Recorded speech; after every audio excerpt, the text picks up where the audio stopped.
Yo guys, welcome back to another SithGeek YouTube video, and it's a very exciting day for you guys that are interested in these boys here, the modulars for Lego Marvel. And there's previously been the Daily Bugle, and then we had the Sanctum Sanctorum. Today we are discussing the full leaks, minifigures and all, front and back box of the upcoming Avengers Tower. This is an incredible set, and if I hadn't spent all the money on UCS Venator that I've got right now, which is these minifigures here, still to review, hit the post notification bell coming on the channel very shortly. I would be buying this set, and I still want to buy this set. This has been highly anticipated, and as I said there, if you guys are really interested in the Marvel theme, the Icons theme, and even the Modulars theme, you might be interested in this. So all I'm saying is hit the post notification bell and subscribe to the channel to get up to date with all the leaked information, content, news and reviews coming to your face. And without further ado, let's jump in. Now, I've had several videos about this before. Previously we had leaked minifigures, we had a leaked gift with purchase, and I've said the information countless times on the channel. But yet again, for you guys that are new to this video and new to this topic here today, we will discuss the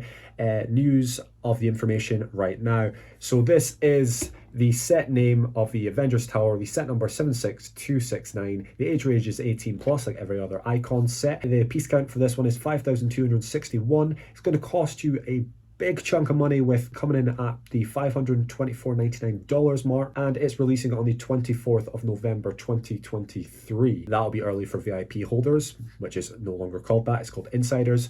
And the confirmation, I've said before that there was going to be 21 minifigures, and then I said 29 minifigures, so I'm sorry I've been a little bit inconsistent with that number, but today we have final confirmation that there's going to be 31 minifigures, if you don't include this guy here, which is Dumb E, which is Iron Man's right hand buddy when he's creating his suits. But yeah, that's all the information, and we have the leaked images. Previously I had a video come out where I had background music over it. I unfortunately couldn't do a breakdown of the front of the box, but today is my in-person reaction to the front of the box, and it's gorgeous. It's amazing. The only little thing that I must say that I've not seen from all of the pictures so far is there's no way to change that Avengers Tower logo to just a Tony Stark tower, but I'm sure you mock creators out there will go ahead and be able to do this. So this is the leaked front of the box. We have a blue hue to the background here, this big building, the Avengers Tower. On its side we've got stuff fights going down at the bottom. We've got lots of minifigures, as I said, 31 minifigures, some scaling, some falling off the buildings. We have a Quinjet coming out, which is in a sort of a smaller condensed version, very similar to the Y-Wing in the latest Yavin 4 set from 2023. So I love that Lego's sort of pulling off the cheaper scaling of these ships very well. And you have some Jatari flying off there as well. There's lots to break down about this, but I don't want this to be a 40-minute video. But overall, with the black background of the box, it does look good. Would it potentially have looked better with a skyline of New York? Probably, potentially, but that is a different discussion for a different day of discussing the black box art, etc. We can see the Avengers Tower logo up the top right-hand corner, all our minifigures, and just how gorgeous it looks. So if you take away all the little things about it and you place this in the middle of a downtown city center of a Lego modular city, it would look gorgeous, it would look amazing. This is the worst image here, so the rest of the images are quite crispy. Obviously they're not official, but they're quite crispy.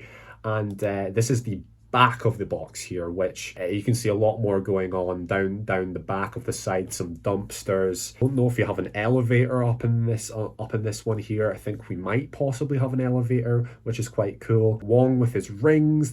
There's way too much to even look and trying to break down here, but hopefully you guys can have a great chat in the comments down below. But you can see on the right hand side here, running from the top to the bottom, everything that's involved, and we can get some blown up images of that. But you can see the scale and the dimensions of the set. This is a little insight to what is going to be in the building, what layers, how many layers we have. We seem to have a ground floor, first floor, second floor, third floor, fifth floor, sixth floor, and then the sixth floor sort of goes into the helipad sort of thing, and then the seventh floor is something strange, and then the eighth floor is something stranger. So I'd go ahead and say this has 6 floors. This image can be broken down a lot more. Every level is like a different part of the movies. So the first level, you can see Loki going through in the handcuff. He's getting arrested at this point for being caught for what he did to New York in the original Avengers.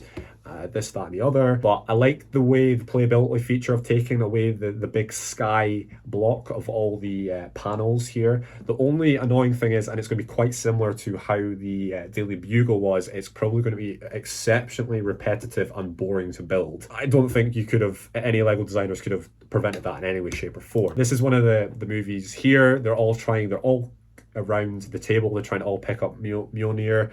You can see different hair parts here. I think this might be a new hair piece for Thor. Tony Stark's there, Widow, Hawkeye, War Machine.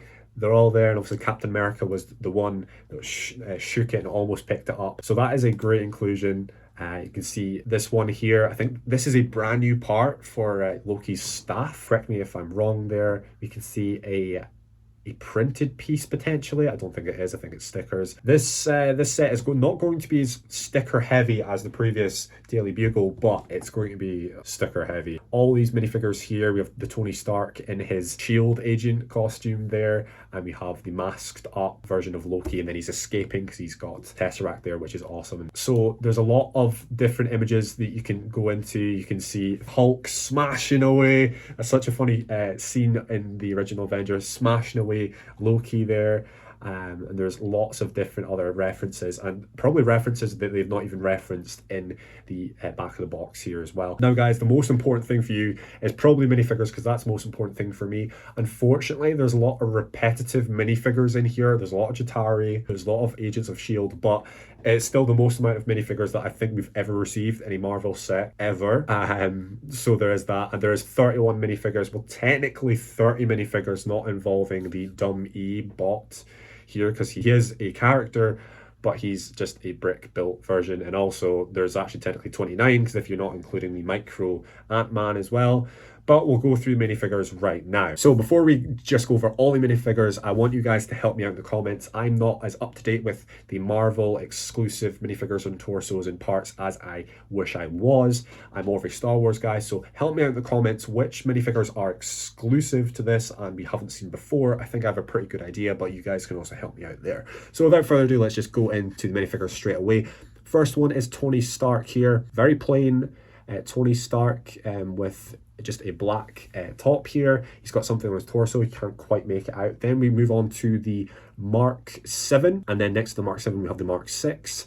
So I very much think that we've not seen so far is there will be bays for the Iron Man suits, and you can possibly even put War Machine in there, because that is in the upcoming minifigure that we'll discuss in a second as well. We have two versions of Captain America here. I think their torsos are pretty similar, nothing on the bottom of their feet so far. Then we have Thor. That possibly might be an exclusive part to his hairpiece there, and he'll most likely have a double-sided face. Most of these minifigures will have double-sided faces, I'd imagine. So we have a Black Widow. We have a Wasp that we saw a leaked image of, but now it's a crispier version without her helmet. As I said previously, we have the Ant-Man in a micro. I can never find the difference between if it's micro or nano minifigure there. This minifigure here I think will stay exclusive. Very much hope it will, because unless this is given away at Comic-Con or something like that, I very much hope this just stays exclusive to this set here, and it's a Kevin Feige that we talked about previously. Then we have a Hawkeye. We have a Wanda Maximoff there, and she's looking slightly different to what we received in previous CMFs. We have Falcon there, which is brand new, and this, personally in my opinion, this is the best looking minifigure out of them all, and it's Vision with his translucent blue, baby blue translucent legs there. Going on up. A great contrast in color with the bright pink. He pops so up. I think he'll be really desirable and very expensive on the second-hand market. The next one is War Machine. He's looking clean as well. Pepper Potts, like the involvement of Pepper Potts. Wong. Nick Fury. You had to have Nick Fury in there. Great inclusion. A lesser known character to the universe is Dr. Cho. Or Chow. I think she's a great inclusion there, because obviously she created Ultron, so a great inclusion. We needed a Hulk, and I think we've received this Hulk before. It's not an overly Legoed Hulk with the colorization. It's more of an MCU Hulk more gritty, more determined. Then we have the Dumb E-Bot. We have Eric Selvey, I think I'm pronouncing that correct. Then we have a Tony Stark shield agent, and this is when we come to more repetitive side of minifigures, because then we have 2 normal shield agents. Then we have Alexander Pierce there. I didn't think we'd get him, and there wasn't any leaks or previous information about him, so that's a one for the books there. Then we get 4 Jatari. Now, I think they're all the same, identical. Now, even if we got 2 variants of Jatari, that would have been interesting. We of course get Loki. I think that's a brand new torso for Loki. And then we get my second favorite minifigure in this is Ultron. So that's all the minifigures. As I said, guys, 31 minifigures, but then it goes to 30. This includes Dummy. Then it goes to 29 if you don't include Ant-Man. Micro scale. Then it goes to 28 if you don't include the big fig for Hulk. So there's lots of that going on there, but we didn't receive other characters such as Quicksilver. So leave in the comments down below which minifigures do you think should have been substituted in here. Are you annoyed about certain things that haven't been shown so far? Do you think certain references have been hidden for people to find in the actual sets? Also, do you think there should have been duplicates of lots of minifigures? I understand why they've done it with the shield agents and also the Jatari, but do you think they should have been different other minifigures? It's quite hard to tell at this point. Thanks guys for watching. Hopefully you've enjoyed. If you have, as I said at the start, consider liking the video, subscribe to the channel, and hit that post notification bell to get up to date with all the content come to your face very, very shortly. Start a discussion down below in the comments. Do you think this is possibly the best Marvel set to ever be created? Do you think the minifigure selection is good? Do you think it's overpriced? Do you think the build will be repetitive? Everything I've discussed today, discuss in the comments down below. And if I've got anything wrong, please tell me if I'm wrong. Anyways, guys, peace out. Have a nice rest of your day.